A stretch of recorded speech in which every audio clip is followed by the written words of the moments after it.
A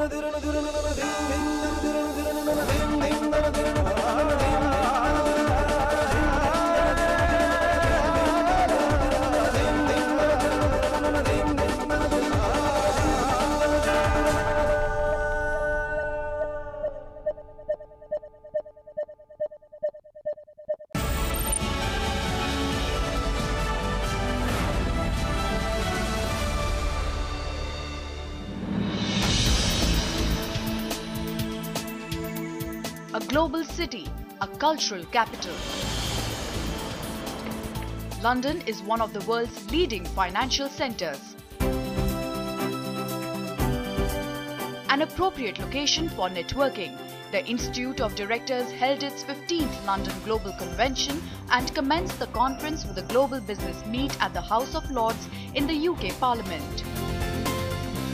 To promote good corporate governance in India, in Britain, I think is absolutely crucial. It's wonderful that the Institute of Directors is doing that for the 15th year in a row here in London and also for 25 years in its existence. There were some excellent speeches in the House of Parliament, and that established the need for the conference, the relevance of it. It also gave some good pointers about how the industry can potentially be helped and how Britain is important to India and India is important to Britain. This Institute of Directors is doing a great job because what it's doing is bringing together the key players in business globally to find solutions to those challenging issues around governance. A gathering of thinkers, policy makers and corporate honchos from around the world. The 15th London Global Convention was held at the Millennium Hotel, London Mayfair in the month of October. The theme of the conference was Effective Corporate Governance and Sustainability, mandate of the board. We are focusing mainly on corporate governance and sustainability. These are the areas of today's problems with so many scandals that we had in early 2000. So we had to see how corporate governance can be strong, how boardrooms can be strong to avoid such eventualities in future. So that is why these themes are very popular, and we want to see the experience of the other countries as to how they are doing and how we can do better. It's not just for companies that feel they need to look at this, but also for any company to mitigate the risks that something will go wrong reputationally. And so for me, having a sense of what social responsibility issues there are inside the company and trying to address those is important for any organisation. Businesses need to be thinking about their long-term success, the strength of their business model, and they need to be able to bring together and join up all of their thinking to do that. That's something we call integrated thinking, and if we can drive that through conferences like this, then we're going to make it a better world. Developing better corporate governance standards and practices is very important to building trust and markets, to help the savers invest in the right opportunities, and to develop more companies, more jobs and growth in the economy. I have great privilege in inviting our distinguished speakers. The inaugural session of the 15th London Global Convention saw eminent speakers exchange views on corporate governance and sustainability. Building the economy of India in a way which combines the features of ease of doing business and corporate partnership, as well as social, economic, and ecological sustainability, is a gigantic task.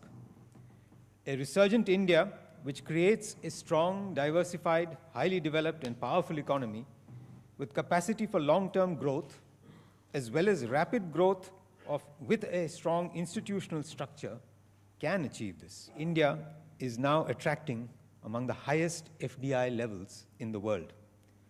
I am sure companies will also be encouraged by our recently announced commitment to lower the emission intensity of our GDP growth by a third in less than 2 decades.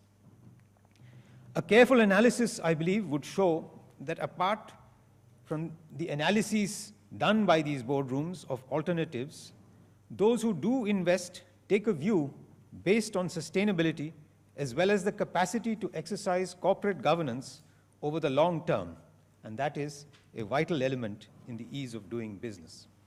In this context, I would like to conclude by noting that you meet here in London, where there is a similar approach to ensuring that business confidence is enhanced and enterprise is made to feel it has opportunity. It is also a location with a truly global perspective, so you should, in your deliberations, be able to have a good exchange of views on corporate governance and sustainability from a really global perspective. Thank you. This great city is built on trade. Its openness to people's ideas and commerce has for centuries been the engine of growth that propelled London and the UK to its position as one of the world's most important markets. And that's why this conference is so crucial and why I congratulate you on your 25th anniversary. Bringing together business leaders from across the globe here in London, and in particular, those of you who have come from India. We are the third largest investors in each other's countries. Indian companies in the UK generated over £19 billion for the UK economy. Companies here need to be getting in on the act in India. The Indian government's recent announcement of a 40% carbon reduction is a clear signal of the business opportunities. Thank you very much.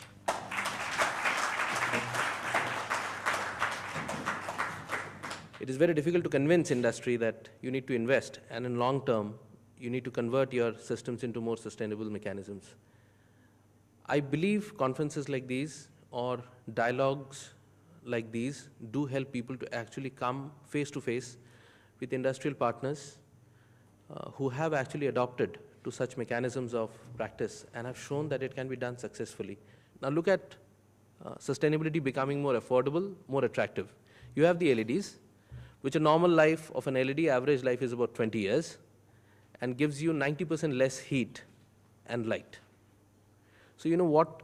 Look at the dynamic change. So it is always not a compromise. If you innovate, if you look at it, and if you transform sustainability mechanisms in your production agenda, I'm sure as corporation leaders, as business institution heads, you will be able to embark yourself on a journey which is more closer to your generational aspiration. Thank you.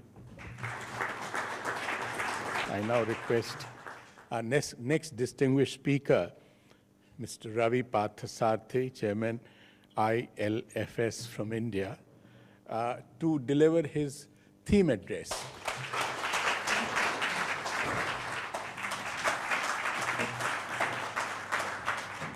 Surely we all know what is good, what is bad. And the litmus test is that if you're ashamed if that behavior comes out in the open, then it is bad governance. If you're not ashamed of it coming out in the open, it's good. It's a little simpler than wading through documents which are sometimes so thick, issued by market regulators. The central belief was that public good should be ahead of private good. So my last query for the conference participants is, can we get to go there from here? Thank you very much.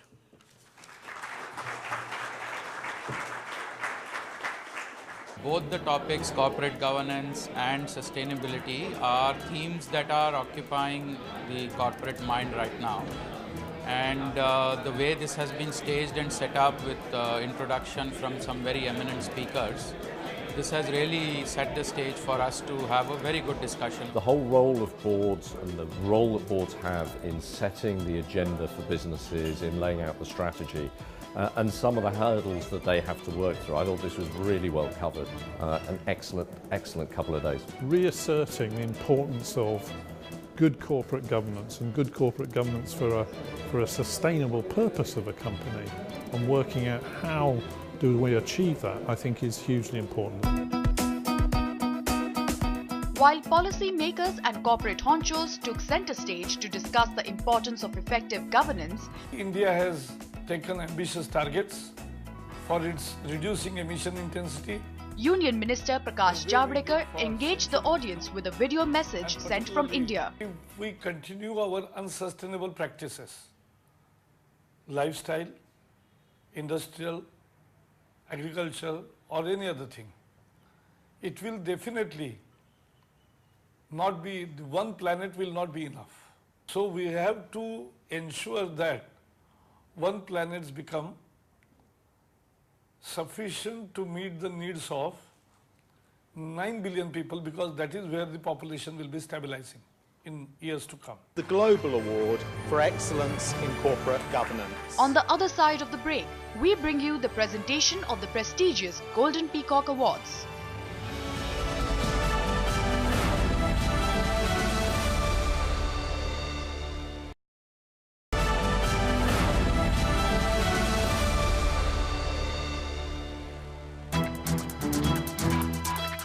This will be a market-led initiative to gather practical insight as to how boards can play their role in setting, embedding, monitoring and measuring corporate culture.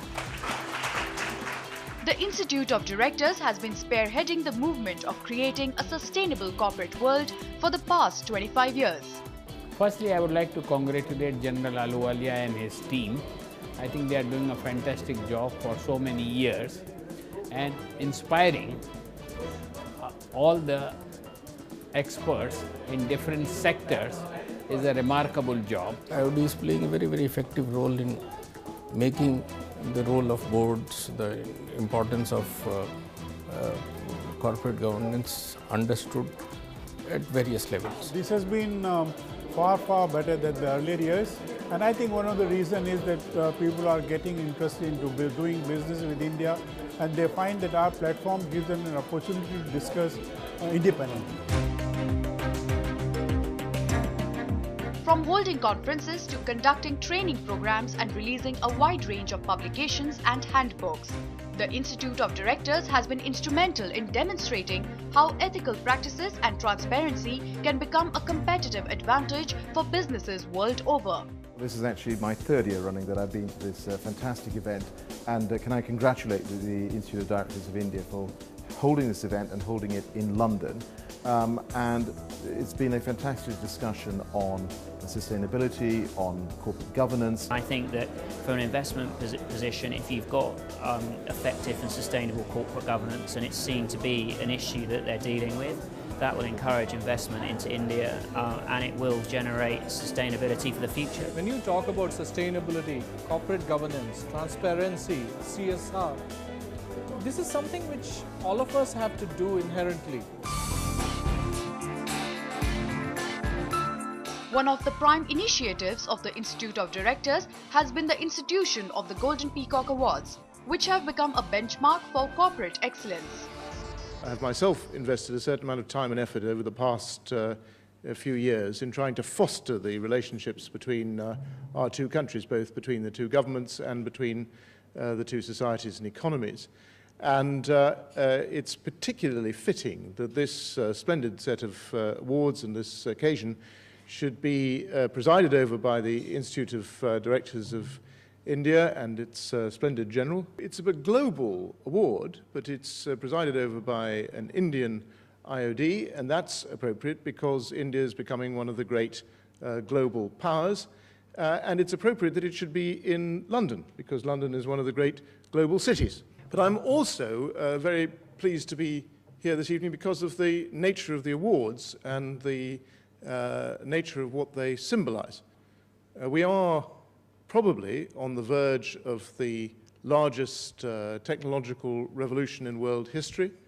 In the end, all of these technologies at the service of humanity are also only going to be useful to humanity if the people who are responsible for using them are well led. And in the end, that's a matter of humans and of emotional intelligence and of integrity and of governance and of leadership.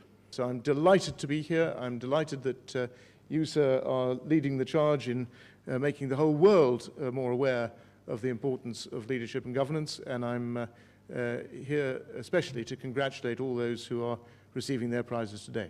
Thank you. So, ladies and gentlemen, The very first Golden Peacock Award for 2015 to be presented this evening is the Global Award for Excellence in Corporate Governance. And the first of the winners of this award in the beverages area is Diageo plc. Senior Counsel for Cummins. In the financial services sector, the award for excellence in corporate governance goes to Sedco Holding Group from Saudi Arabia. The FMCG sector, the winner in that area is Kellogg Company from the United States. In the oil sector, collecting the award on behalf of PTT Global Chemical plc from Thailand is Mrs. Yuramani Putong. The petrochemical sector, the winners in that award are the IRPC public company, also from Thailand.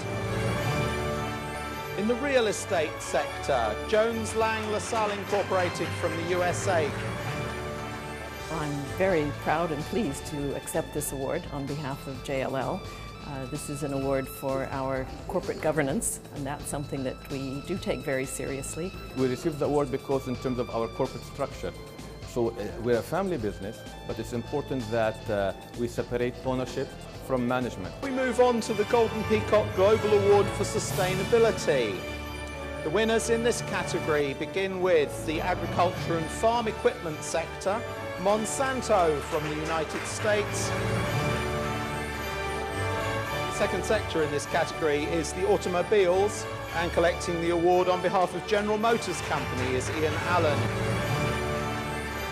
The Golden Peacock Award for Sustainability won in the government sector. The award is given to Dubai Customs. In the financial services sector, the London Stock Exchange Group. In the oil sector, the Golden Peacock Award for Sustainability goes to Oil and Natural Gas Corporation of India. And the final Global Award for Sustainability in the steel sector goes to Tata Steel of India. And so we move on to the Golden Peacock Award for Excellence in Corporate Governance. And the award winner in the automobile sector is Mahindra & Mahindra Limited. Also from Mumbai, we have the financial services sector, whose award has been won by BSE Limited. The Golden Peacock Award for Sustainability in the energy sector. The award winner is Indian Renewable Energy Development Agency. In the financial sector for banking, for the Sustainability Award, we have Yes Bank Limited from Mumbai. They're doing a commendable job, and it is not just about getting the right ecosystem together or the training programs that they do, but I think they are ahead of the curve. It shows that one can be a successful company from a commercial standpoint, and at the same time be very conscious of our duty to promote sustainable growth. There are participation of Indian companies, UK companies. We have seen people from Austria, Singapore. So I think the response is good. And the last Golden Peacock Award for Sustainability in the telecommunications sector is Bharti Airtel Limited from New Delhi. And the winners of the Golden Peacock Innovation Management Award this year, education and training sector, British Orchard Nursery of Dubai.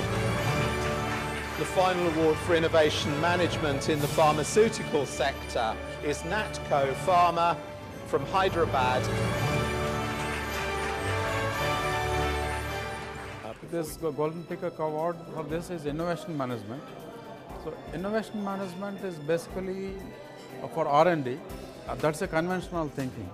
But at NATCO, what we turned out is it can be in any field. British Orchard Nurseries UAE takes pride in winning the Innovation Award for the year 2015 under IOD and the entire conference here.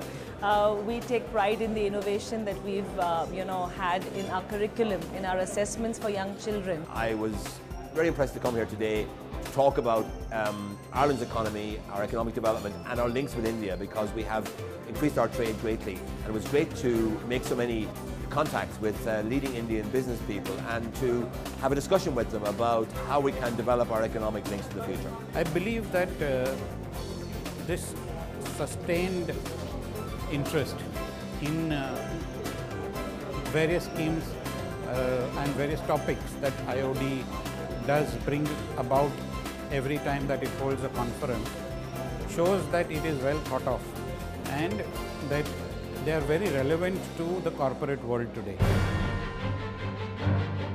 With a robust gathering of more than 250 business leaders, industrialists and policy makers, the 15th London Global Convention provided a perfect platform to determine how effective boardroom practices can lead the way for a more sustainable world.